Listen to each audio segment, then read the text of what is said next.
Buenas noches con Miguel Noche, esto es Conclusiones Irresolubles. Conclusiones Irresolubles con Miguel Noche. La batería Tesla. Hablábamos de ella hace unos cuantos programas, ¿recuerdas?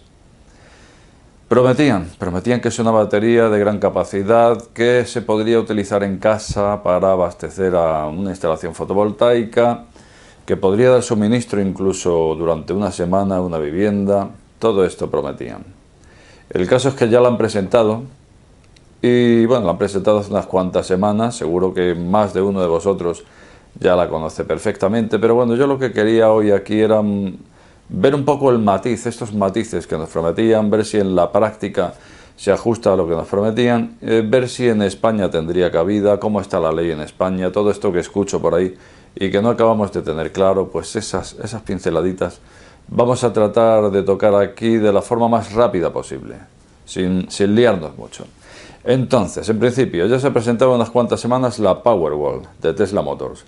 En principio, Tesla Motors pues tiene sus vehículos eléctricos, decide montar una batería lo más reducida posible para poder, como digo, abastecer a estos vehículos ocupando el mínimo espacio y peso posible.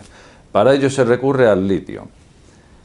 En principio, ya tan futurista como parecía, pues no es. La batería de litio ya existe a día de hoy, teléfonos móviles, cámaras, portátiles. ¿Qué ocurre? Que hasta ahora de esas dimensiones no se hacían de litio. Bueno, pues como un vehículo ya necesita más dimensión, más capacidad, pues se han hecho más grandes. ¿Cómo de grande? Pues se han hecho dos modelos, o mejor dicho, se van a hacer, todavía no están en el mercado, entonces se van a hacer dos modelos de la Powerwall.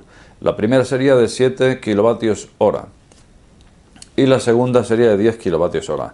Es mucho para una batería de litio, hasta ahora lo más grande que nos podemos encontrar.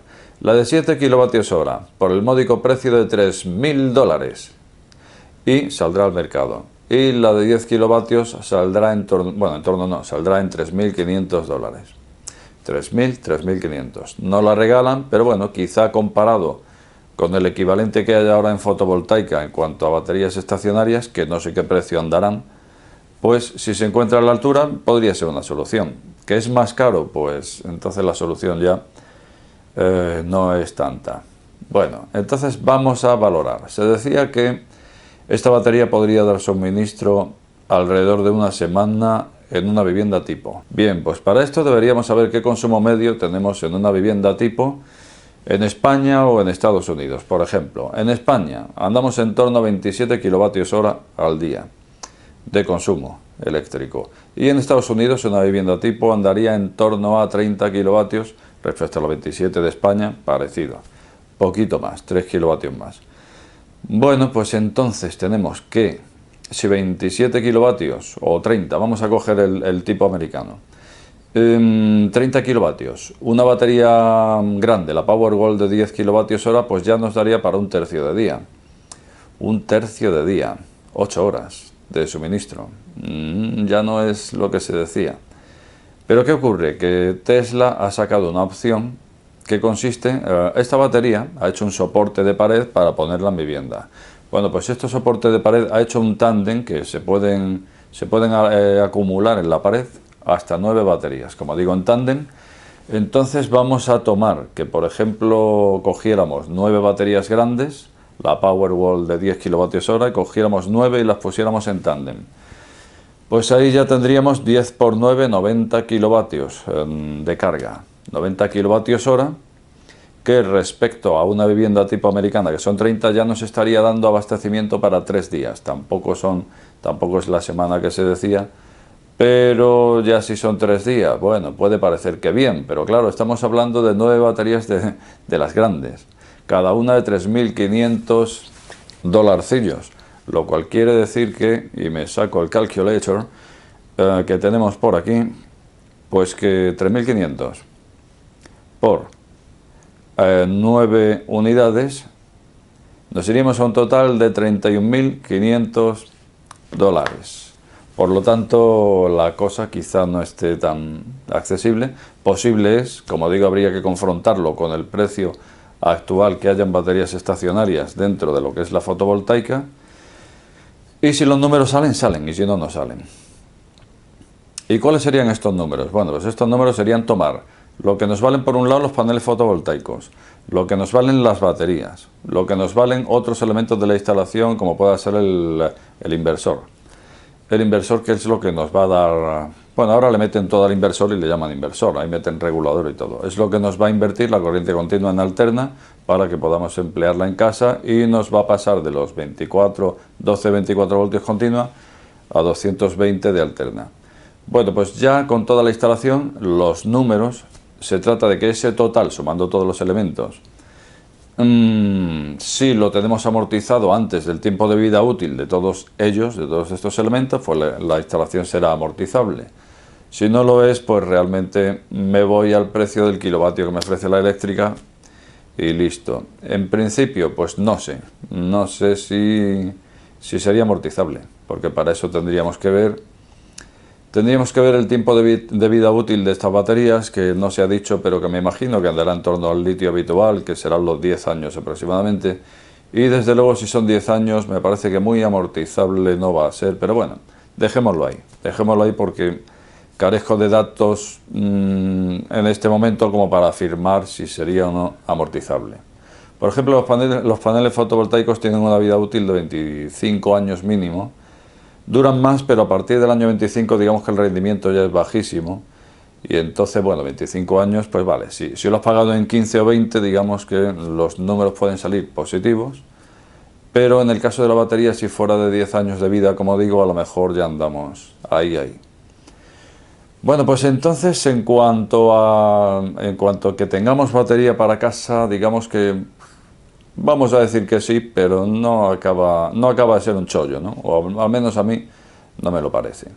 Bueno, y ahora vamos al otro tema. Pues lo que vengo viendo en foros es que la gente por lo general cree que en España está prohibido este tipo de instalaciones fotovoltaicas en casa y demás. Digamos que autorizado no está, pero tampoco prohibido. Lo que vino a salir hace un par de años, concretamente en julio, fue un borrador de Real Decreto Ley en el que se decían una serie de cosas, una serie de gravámenes. Por un lado, el peaje de respaldo. Teníamos por ahí aquellos dos programas donde matizaba punto por punto todo ello, pero bueno, tocándolo por encima. Por un lado, sacaban un peaje de respaldo que venía a ser pagar por kilovatio generado. Es decir, en vez de obsequiar o agradecer a cualquier usuario el que esté generando energía limpia, el que esté descongestionando las redes eléctricas, pues la forma de agradecerlo, de premiarlo, era con un peaje de respaldo que encarecía el pago. Pero no contento con esto, pues también, bueno, eso sumado al peaje de acceso, pero bueno, que eso sería lógico hasta cierto punto. Y eso sumado también a que desaparecía el balance neto.